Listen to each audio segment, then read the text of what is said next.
Episode number 7. There's nothing stupid about what you've said, Mrs. Goldbach, or at least I partly agree with you, only the way I judge the whole thing is harsher than yours, and think it's not something complicated but simply a fuss about nothing. I was just caught unawares, that's what happened. If I had got up as soon as I was awake without letting myself get confused, because Anna wasn't there, if I'd got up, and paid no regard to anyone, who might have been in my way, and come straight to you, if I'd done something like having my breakfast in the kitchen as an exception, asked you to bring my clothes from my room, in short, if I had behaved sensibly then nothing more would have happened, everything that was waiting to happen would have been stifled. People are so often unprepared.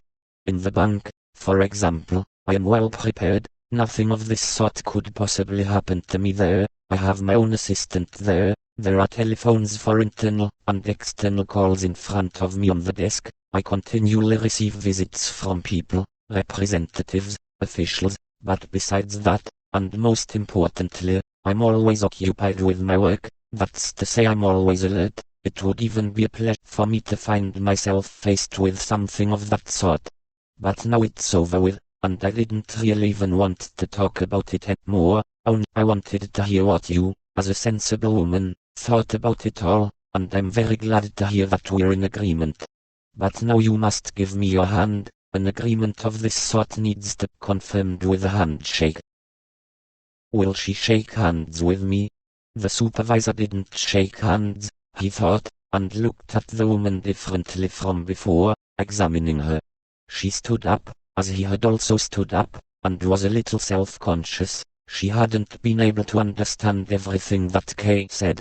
As a result of this self-consciousness she said something that she certainly did not intend, and certainly was not appropriate. "Don't take it so hard, Mr. Kay," she said, with tears in her voice, and also, of course, forgetting the handshake. "I didn't know I was taking it hard," said Kay, feeling suddenly tired, and seeing that, if this woman did agree with him it was of very little value. Before going out the door he asked, "Is Miss Burston home?" "No," said Mrs. Goldbach, smiling as she gave this simple piece of information, saying something sensible at last. "She's at the theater. Did you want to see her? Should I give her a message?"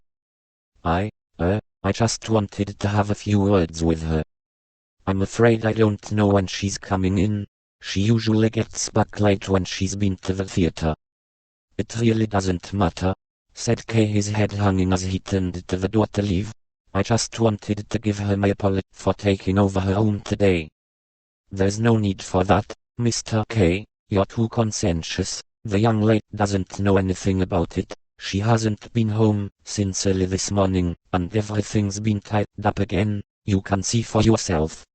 And she opened the door to Miss Burston's room.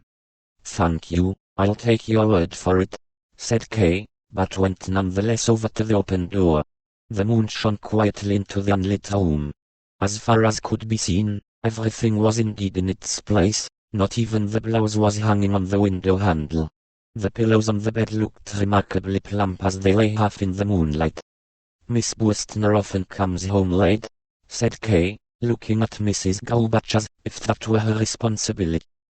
"That's how young people are," said Mrs. Goldbach to excuse herself. Of course," said Kay, "but it can be taken too far." "Yes, it can be," said Mrs. Goldbach. "You're so right, Mr. Kay. Perhaps it is in this case. I certainly wouldn't want to say anything nasty about Miss Burston. She's a good, sweet girl, friendly, tight, punctual, works hard. I appreciate all that very much, but one thing is true, she ought to have more pride, be a bit less forthcoming. Twice this month already, in the street over the way, I've seen her with a different gentleman. I really don't like saying this, you're the only one I've said this to, Mr. Kay, I swear to God, but I'm going to have no choice but to have a few words with Miss Burston about it myself. And it's not the only thing about her that I'm worried about." "Mrs. Goldbach, you are on quite the wrong track," said Kay, so angry that he was hardly able to hide it. and you have moreover misunderstood what I was saying about Miss Wurstner. That is not what I meant. In fact, I warn you quite directly not to say anything to her. You are quite mistaken. I know Miss Wurstner very well, and there is no truth at all in what you say. And what's more, perhaps I'm going too far. I don't want to get in your way. Say to her whatever you see fit. Good night. Mr. K, said Mrs. Gaubach as if asking him for something, and hurrying to his door, which he had already opened. I don't want to speak to Miss Wurstner at all, not yet. Of course I'll continue to keep an eye on her, but you're the only one I've told what I know. And it is, after all, something that everyone who lets homes has to do, if she's to keep the house decent. That's all I'm trying to do. Decent, called out Kate through the crack in the door. If you want to keep the house decent, you'll first have to give me notice. Then he slammed the door shut. There was a gentle knocking to which he paid no more attention.